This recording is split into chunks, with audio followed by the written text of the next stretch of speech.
Hello and welcome in our YouTube channel Metallurgical Facts. So this is part 6 of RINL Vizag Management Trainee Exam 2020, and we are doing metallurgical engineering question practice.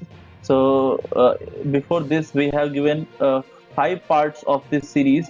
So if you did not watch those videos, go through the playlist of RNL Vizag and watch those videos. So the first question is, which one is not an agglomeration process? So they are asking about agglomeration process. The first option is nodulizing, B option is briquetting, C is roasting, D pelletizing. Okay, so we should understand what is agglomeration process. So in industry or in basically in metallurgical plants and steel plants, in non-ferrous plants, we are not able to use the fine particles, the smallest particles or dust particles. So handling of these fine particles is also not easy task. So we have to do the agglomeration process for making this fine particle into the coarse particles. Okay, so in some of the process, the equipments have a fixed size ratio, and they don't we don't fit the fine particles in that equipment, so we need coarser particles. Okay, so for making the coarser particles, we need to do agglomeration processes. So I am writing here, these are the agglomeration processes which is used in plants. That is, first one is sintering process. We all know about sintering. And the next one is briquetting. Okay, the next one is briquetting. The third one is pelletizing. These are the most commonly used agglomeration processes which is being used in is steel plant, in non-ferrous plants. And the last one is nodulizing. So these all processes is used for agglomeration process. And the difference between all these processes are upon the product or the size ratio, or there may be other classifications for making difference between these all processes. Okay, so we can see from here that roasting is not in this list. So roasting is correct answer for this question, and roasting is basically unit process. And unit process, so whenever we will do the mineral processing part and ore dressing part, we will do these all in details. Okay, so for now the answer for this question is roasting and calcination is unit process, that is not a agglomeration process. Okay, so C is correct answer. So the next question is, which one of the following does not improve the fatigue life of steel component? So they are talking about fatigue life. We have already seen about this fatigue life in one of the video, in previous video, and here we have to find that which of the following does not improve fatigue life. Okay, so the four options are nitrating, decarbonization, improving the surface finish, and short pinning. Okay, so the first thing we have to keep in mind for improving the fatigue life is that good design. Okay, so good design plays important role in increasing fatigue life. So we should be careful for the points from where stress concentration generates. So we have to careful for reason of stress concentrations. So so what we do generally, we use polishing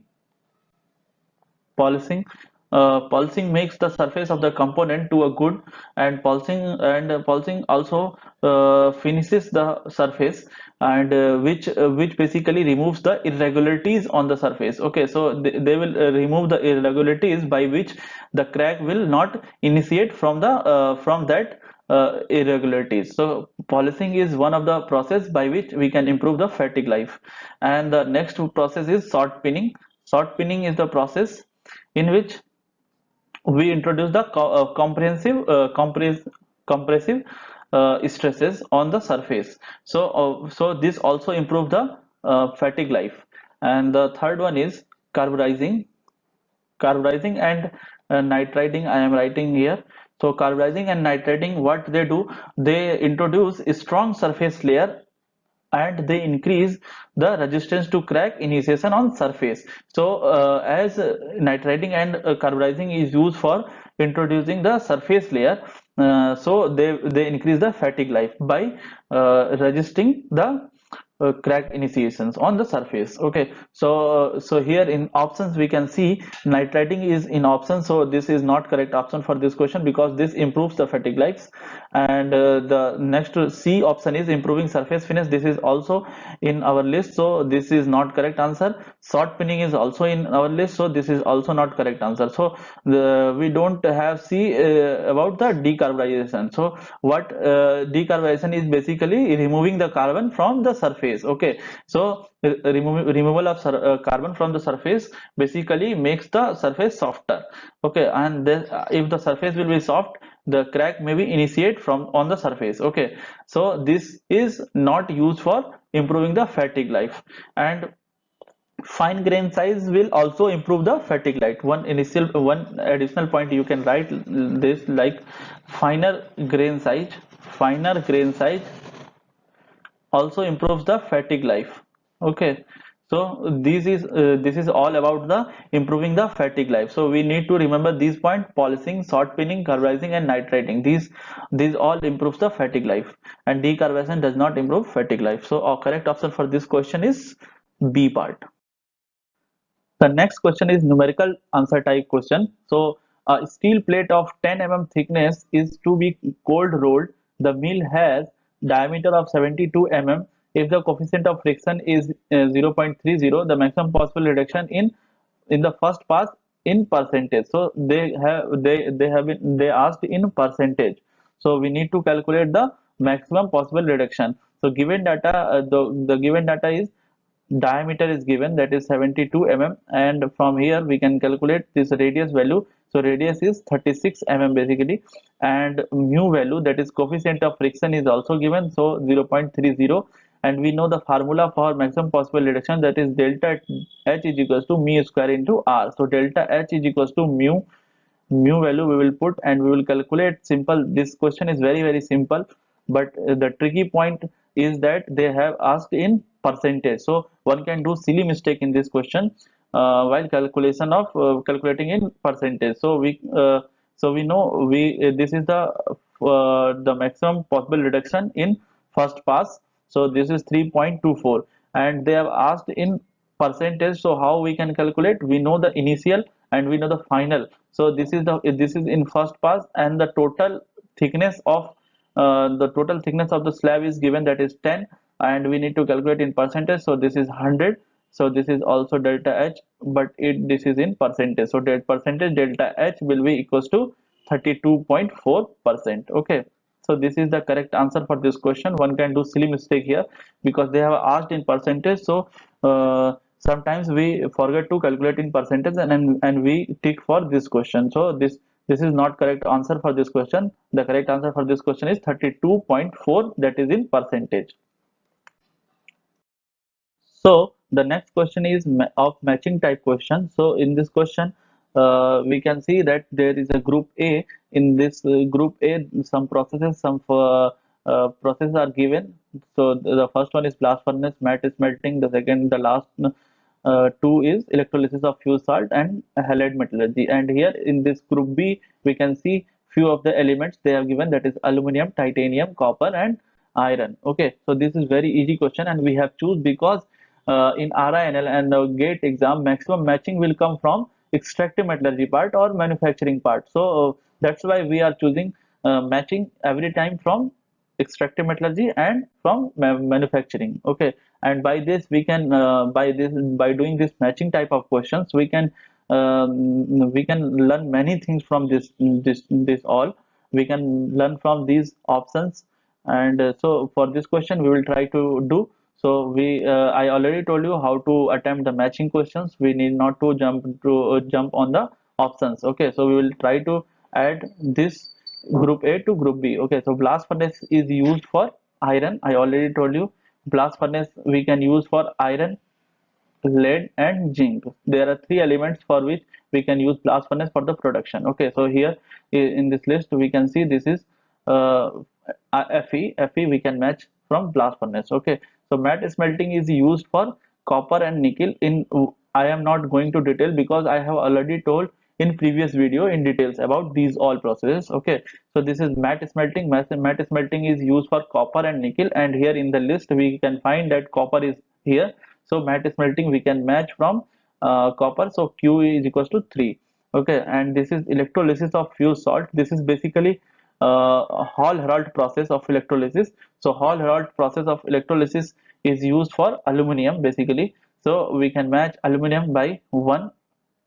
Okay, and this is halide metallurgy, and this halide metallurgy is basically used for titanium. Okay, so we can match this. Why this is called halide metallurgy? Because we were having the ilmenite, and we get how we do the extraction of titanium from ilmenite. We are having the FeTiO3, that is ilmenite, then we produce TiO2, that is rutile, from this FeTiO3, and then we do the chloride, then we do reactions with chlorine. Okay, so this is why this is known as halide metallurgy. And this TiCl4 is basically titanium chloride, and we reduced by Mg. So this process is known as Krauss process.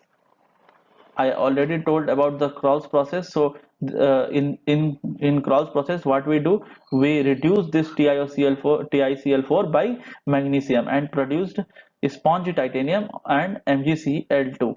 So this titanium is produced by FeTi3 by this route. Okay, so this is known as halide route because we use chlorine here, and this is why we can match this halide metallurgy by titanium. So the correct code for this question is 4312, and 4312 we can find this is wrong, this is wrong, 4123, this is wrong. So this C option is correct for this question. Okay, so now we know about all the things in group A and group B, so we can match easily and we can learn many things from this matching type of questions.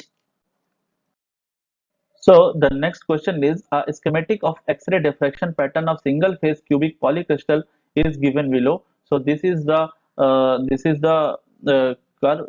the X-ray diffraction pattern given. So the Miller indices of peak A. So they have given the Miller indices of few peaks, and they are asking about A point.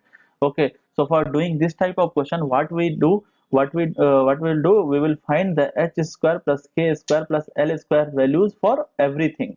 Okay, for options for these peaks and everything, we will calculate h square plus k square plus l square value. Okay, so for this question, for this part 110, so we will calculate h square plus k square plus l square value. So this will come by come is equals to 2. Okay, so this is 2, and for this 200, this will come 4, and this 211, this will come 4 plus 1, that is 6.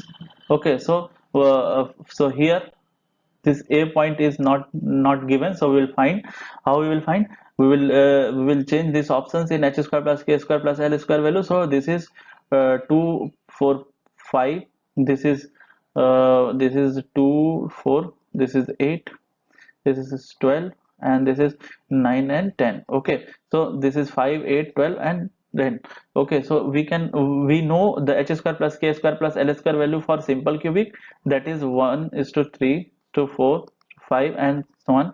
And for BCC we know this is all h square plus k square plus l square values are in even values. Okay, so we can write like that. And for FCC we know this is 3 4 8 11 and 12. Okay, so we can find easily that this is the pattern of BCC, like because this is showing 2 4 6, and now next, what is next? So in this case this is 8. Okay, and in option we can find the 8 is given, so the correct option for this question is B part. And we know this is BCC pattern because the three peaks are in BCC pattern. So 2 4 6 are not in SC, not in FCC. We can find it easily in BCC. So this is correct option is 8. So this question is easy, but for practicing we are doing this long route. We should know about this the procedure, how to calculate this type of questions, how to do this type of question, how to approach this type of questions, so that we can avoid the silly mistakes. Okay, so for avoiding silly mistakes we can do this process. We have enough time in GATE exam, we have enough time in RINL exam for core part, so we can do easily Okay, so we can give some time for the questions and we can find the correct answer for the easy questions, and we can also avoid the silly mistakes. The next question is numerical. Numerical. So in a brittle material, the maximum internal crack length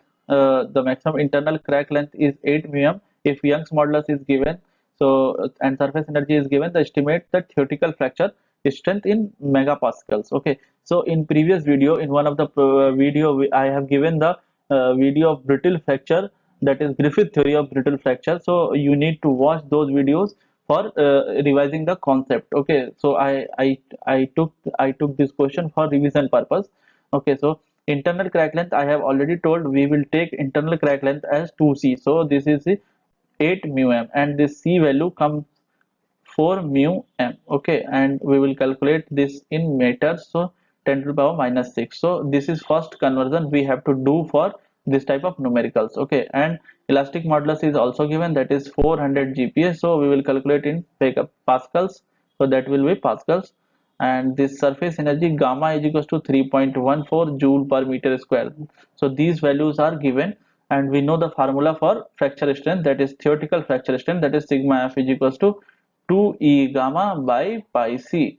Okay, so we will put the value, that is 2 400 multiplied by 10 to the power 9, gamma is equals to 3.14, and we will put pi value, that is 3.14, and this c value 4 into 10 to the power minus 6, and this 3.4 will be cancelled, and this will come like that 200 multiplied by 10 to the power 15. And for easy calculations, what we can do, we can put 10 here, and this will be 10 to the power 14, so this will come again here. So when we will find the square root of this value, we will get the answer like 44.7 into 10 to the power 7, and this will come 447.7 into 10 to the power 6. So this is in pascals, and we need to calculate in megapascals, so we will remove this. So suppose we are having 447 into 10 to the power 6, this is in pascal, so we need to calculate in megapascal, so this 10 to the power 6 will come in megapascals. Okay, so this is 447 megapascal is the answer for this question. Okay, so the point which where we can do the silly mistake is the internal, while choosing the internal crack length and while the unit conversion. Okay, so we need to do unit conversion correctly, and need to choose the internal crack length correctly for avoiding the silly mistake in this type of questions. So the next question is very easy question. The chemical formula of Ustaite. Okay, Ustaite we need know. This is used in, this word is also used in blast furnace process. Okay, so the first option is FeS2, second Fe2O3, Fe3O4, and then Fe1 minus X O. Okay, so they have given the Fe1 minus X and O. So this FeS2 is basically pyrite, that is iron pyrite. Okay, so iron pyrite is also known as fool's gold. Okay, so this is one point that you have to remember, that this pyrite FeS2 is also known as fool's gold, means because of its appearance it is known as fool's gold. This, the appearance of FeS2 is like gold. Okay, the B part is Fe2O3. This is basically hematite. We all know hematite is iron ore which is used for production of iron in blast furnace. Okay, through blast furnace route. So C option is magnetite. We all know this is magnetite. So this Fe1 minus XO is Ustaite. We got the answer by the eliminating all other options. But we should know something about this Fe1 minus XO. Okay, so generally we use FeO for this type of compound. So whenever the elements present in are not in simple ratio, means SiO2, Al2O3, these are in simple ratio, because here is 1 and here 2, here 2, here 3, so these are in simple ratio. So these compounds are known as stoichiometric compound. Okay, stoichiometric compound and stoichiometric compound. So whenever the elements in the compound are not in simple ratio, means the ratio are in decimals, means the elements are in decimals. Suppose this Fe1 minus X O. Okay, so this will come in some fraction part. So this is not in simple ratio. So this type of compound is also known as non-stoichiometric compound. So most of you may heard about this non-stoichiometric compound. So this FeO is basically non-stoichiometric compound. So this X varies from value 0.86 to 0.97. Okay, so sometimes if they will give the value of this 1 minus X 0, so we will able to know that this is only oocyte also. Okay, so this FeO is non-stoichiometric compound, and this is not one value. This X value is 0.86 and 0.97, so this will come near about uh, 0.14 or something. Okay, so from here we can calculate the value of this FeO exactly, and this ratio, this X value also depends on pressure and temperature. Okay, so the pressure and temperature of the environment decides what value of this Fe will consist in chemical reactions. Okay, so this is all about the Fe1 minus X0, oh sorry, O, that is oocyte. Okay, thank you guys for your attention. Hope you guys have learned something new in this video, and we will try to add more and more videos if we will get positive response and valuable feedback from your side. Okay, so please give us feedback in comment section, and subscribe our channel and press bell icon to get notifications for upcoming videos.